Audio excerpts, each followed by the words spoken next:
What's going on, guys? It's NFL draft time right now, and I am blessed, fresh off the Tropical Bowl, to talk to Kesean Dyson from the University of Maine. Kesean, thank you for coming through, man.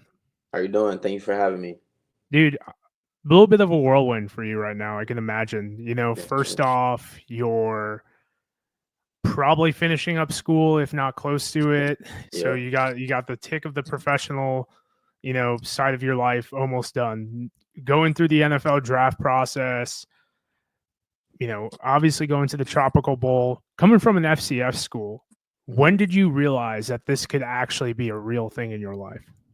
I kind of realized this early on, even before getting to college, just throughout like high school. Going professional has always been my dream.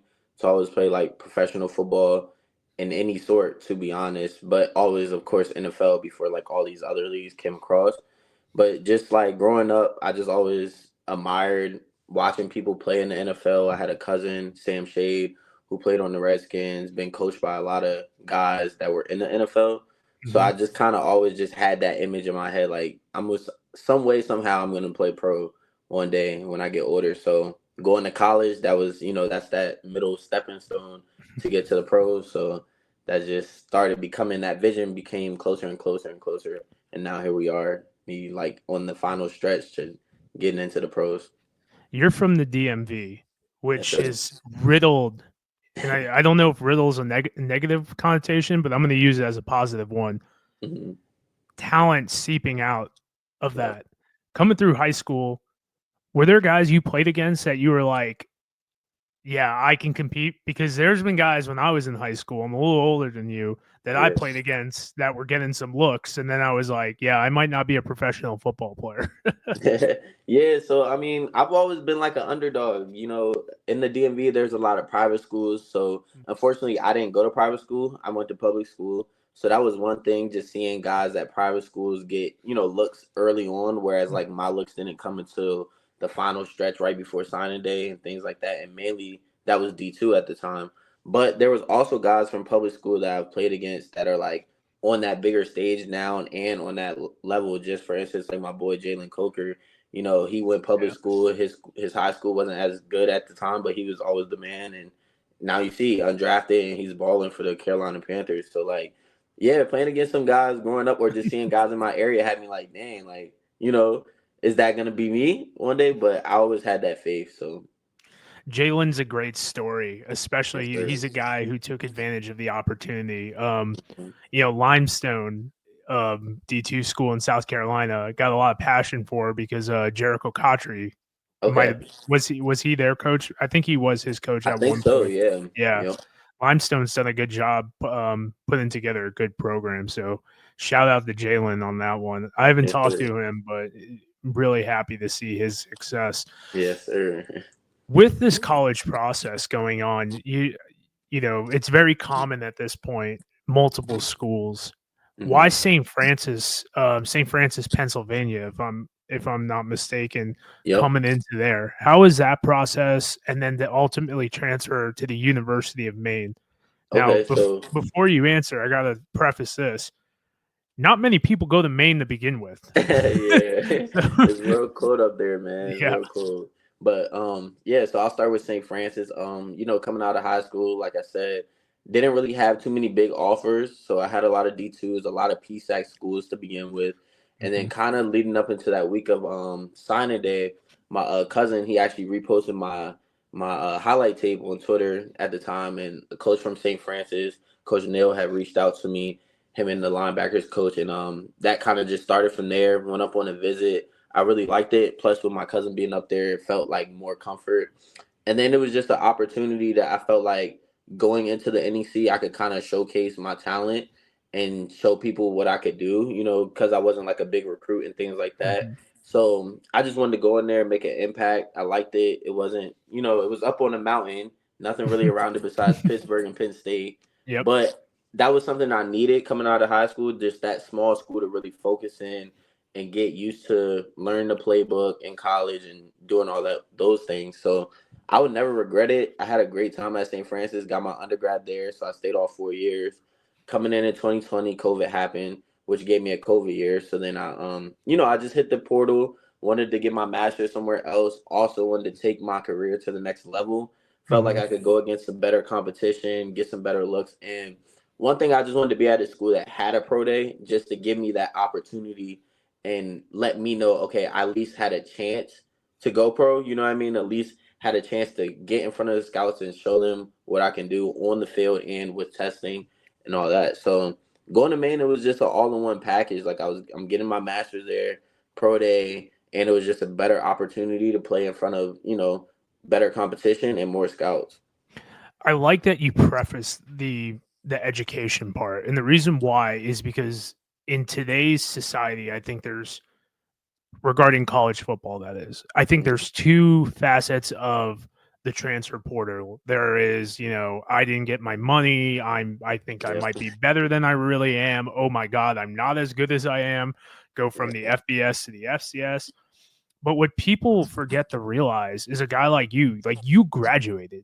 You yeah, went to school to the university for 4 years, yep, and not that it wasn't a 100% like football decision, but you're like, I want to get my master's. yeah. And When it comes sometimes, to decision, yeah, sometimes people do not like appreciate that, like, no, you're college educated, yeah. you're gonna have a master's, and yeah, you And just happen to go to the University of Maine.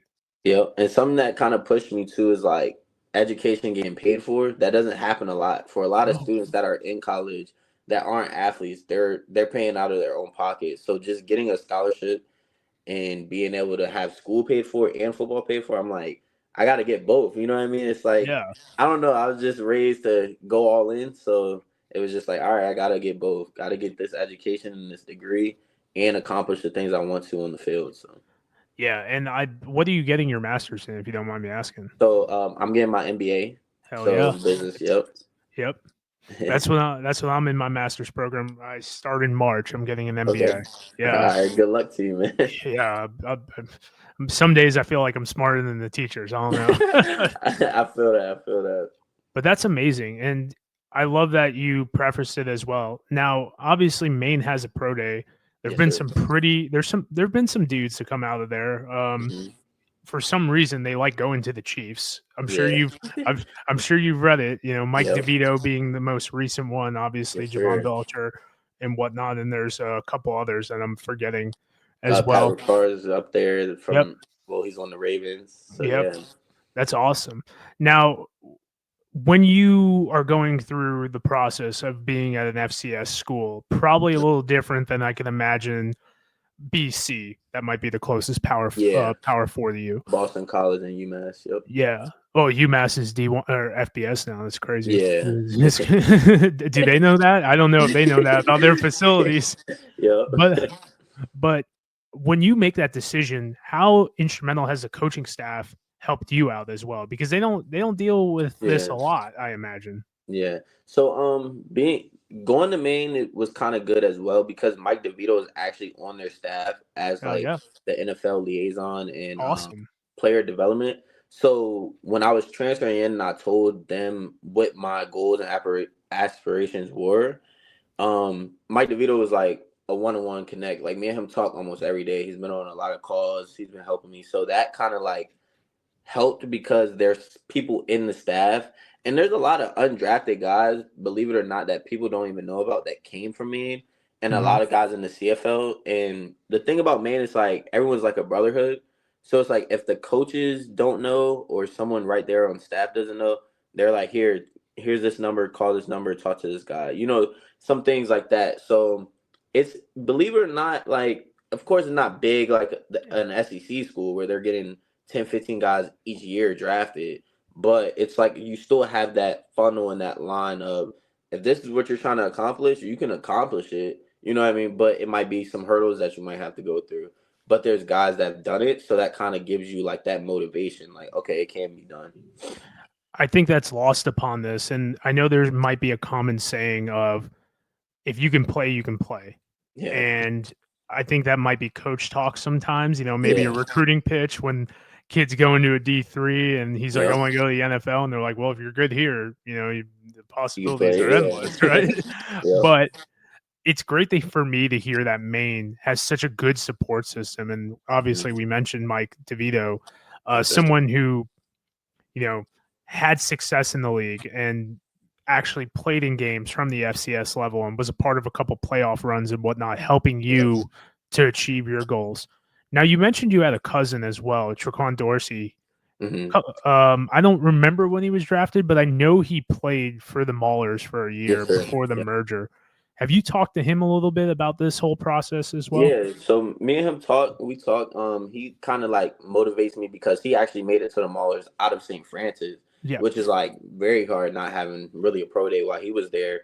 And he kind of did like a bowl game, just like how I went down to the Tropical Bowl. And that's where a coach kind of seen him at the bowl game and contacted him.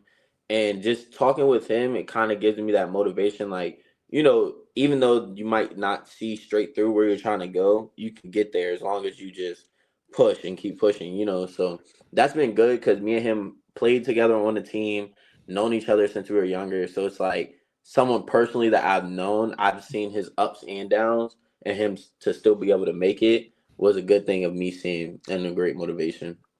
And it's easier when you're having those bad days that you Yep. can call someone and just be like, "Hey man, like I'm going through this process, I'm going through that process." Sure. Someone that's, has been there and done that a little bit to help you out. Yeah. So, coming up, obviously we talked to Twitter and everything like that. How was the Tropical Bowl? Did you go to the FCS Bowl as well? Yeah, so first started at the FCS Bowl in the early in December, Yep. and that went really well. Balled out. Just kept trying to take advantage of all my opportunities in the 3 days of practice between one on ones, anything that was competition. I just tried to like ball out every single time. So I actually got the invite back later on in December that I was actually invited to the Tropical Bowl for the FBS players, and that was really good for me. All 3 days of practice, I did really well. One on ones was good for me. The scrimmages, the game, everything, like just from competing in practice and team run, goal line. I just tried to make a presence and, over communicate, be loud. Because being at Mike Backer, I know with the scouts being there, they wanted to see who can learn a playbook in 3 days and at least try to vocalize themselves. So I just was like over communicating. If someone made a play, run up to them and hype them up. Even if it was a pass, run down the field, and we train that a lot in college. Like they never want to see you walking on the tape. So I just tried to run everywhere I was going, made plays, and made a great impression on a few scouts. Talked to the coach while I was there as well. Talked to the Patriots. I know they're always at Maine's Pro Day and they like the flashes that I shown. So that's pretty sitting good in my heart that I'll have some guys hitting me up here coming closer to draft day and things like that. With the expansion of football in North America, is your peer group and like guys that you're training with, working out with, Hmm. are they a lot more open to CFL and UFL opportunities? Because the scouts are down there. Because I feel like Yeah, up until about like 7 years ago, yeah, very NFL, NFL, NFL. I'm not going to hmm, Canada. We're yeah, seeing guys go to the NFL yes, from sir. the UFL And and the CFL. Ralph Holly and yeah, Jake Julian just signing contracts. yep. So how is this these two other waves of professional football? How is Hmm. that like affected your mindset as well? Like obviously you want to go to the NFL. Yeah. There's a lot of generational changing wealth there, Exactly. but you got to be in it to win it with. Hmm. So, I mean, for me, I love football. So, for me, of course, NFL is the goal. That's the number one goal. But me, I like football. So, CFL, UFL, NFL, any league where I can play football is what I'm pushing towards. Of course, it's CFL, UFL, NFL in my top three. So, as far as me, from my mindset, I'm trying to attack all of them in the same way with the Hmm. same type of mindset because I feel like as a football player, if you try to belittle one thing, that's where football will expose you. You know what I mean? So if you say, "Hey, I'm better than these guys in the CFL," and you get an opportunity to go over there, and you didn't attack it with the same mindset as the NFL, you might go over there and get exposed. By these guys that are training every day just as if they're in the NFL. So I mean, I feel like it's all a job. You're getting paid to play football. You should be having fun with it for one, and two, you should be taking it with that type of mindset, no matter where you're at. So that's just kind of how I carry it. And, I would tell a lot of people because I've been asked that, like, I'm trying to play football. You know what I mean? At the end of the day, I want to play ball. It's funny. I don't know if it was like him talking to Shannon Sharp and whatnot. Chad Ochocinco has been very Yep. vocal about the CFL being a lot harder Hmm. for Americans, not because of the game being different, but because of the opportunities being smaller. Yep. So you have guys who, should be playing pro football, but because there's the I don't know what the appropriate word is, the American limit, we'll call it. Yep. Yeah. It's a little bit harder to be involved in whatnot. And a guy who just got signed to the Browns, I believe, Ralph Hawley, Yeah. he was a guy that they were like, I don't know, and then he ends up balling out, making a couple all conference, all star, or whatever, and then now Sure. he's a professional football player with the Browns. Yeah. So it's a process, man, and I think you have the right mentality as far as having a positive outlook on it and Yes, whatnot. sir. When you just a couple more questions and then we'll wrap up. When you were at the Tropical Bowl, Hmm. when you saw guys, from Florida State, these power five, or excuse me, power four schools, how much of this has validated your journey as far as you being able to compete? I know you said Yeah. you're a high effort guy. You got to be, Hmm. you gotta stand out from the University of Maine or any Yes, sir. FCS. But how, like how has comparing, kind of like what we talked about earlier with high school, Hmm. translated to now you're going up against these guys now? Yeah, so it translated just about the same as far as because I had a great opportunity during the season to play against Oklahoma University, Mhm, so that like got me in that atmosphere, played with guys at that level, that type of speed. So I feel like that was me being prepared early mhm, for this opportunity at the Tropical Bowl. So like I remember when I got on the field at first, I'm like, my DN's from Nebraska. This guy's from Pitt. The corner behind me is Florida State, UCF, things like that. But then it was like once I started communicating, I just locked in. You know what I mean? And then I realized after, like, I'm on the field playing with these, with these guys. Not saying that they're not better or it's bigger, stronger, but it's like if what I see is if you're here to work and you bring that same intensity that you always bring to the field, everyone gels. You know what I mean? In three mhm. days, it felt like I've been playing with some of those guys since back in August. You know what I mean? Things like that. So just competing with those guys, yeah, there's some things and some notes that I took. Like, okay, I need to put this in my bag and work on this, work on that. But there's also some things that I felt good at that had me like, okay, I'm gonna continue to do this, continue to do that, because now I'm seeing the results I'm getting at both levels, FCS and against guys that are Power Five and FBS players. Now you mentioned your pro day is coming up. As far as with Maine helping you out with that, Mhm. you know, kind of setting you up for success with Yes, your sir. agent as well. Um, what's your mentality shifting that, or are you going to be at any other combines before then? Yeah, so as of right now, I know we are talking about trying to get me into another local day, local to because the Commanders are right up the street, and Hmm. that's normally the local team for the DMV area. And then of course my pro day, but really if I do that local day, I mean I'll try to get into some other schools just to get in front of some other scouts. That's if me and my partners talk about that. But other than that, my mentality, I've been training. I'm actually in week 3 now of my pro day prep, and with my pro day being in March, later in March for the University of Maine, that kind of gives me some time. And every day I've just been trying to find like a routine to drill myself into. So when I do get to any of those pro days or local days, it's just like another day at pro day training. I know it will be a little bit different because of the atmosphere, the scouts, and all the lasers and the times being set up. But just drilling myself into that every day, I feel like I'm gonna go in there confident, ready to go, in shape, and strong and fast. So, Well, Keyshawn, we'll be, first off, we love having you on this little podcast right here, and yes, sir. we'll be voting for you, and we'll be rooting for you, and all everyone, the smaller school guys, man, because I mean it's the purest form of college football. Keyshawn, where can people find you on social media if So they all wanted to get in contact with you? so all my social media is K Dyson official, and that's on Instagram, and then on Twitter I'm K Dyson two official with a number two, and Awesome. that's all my social media. Awesome. And guys, we're going to be putting those links if you want to follow Keyshawn's story. Give him a follow. I promise that, whether it be the NFL, CFL, or UFL, this young man's going to be a professional football player in the next couple months, and we can't wait. It's always nice to say you had a NFL guy on your podcast and everything Yes, like sir. that. But thank you so much, man. I appreciate it. Best of luck on the pro day. Best of luck, training for this journey. And if there's anything you ever need, feel free to reach out. Yes, sir. Thank you. Have a good one.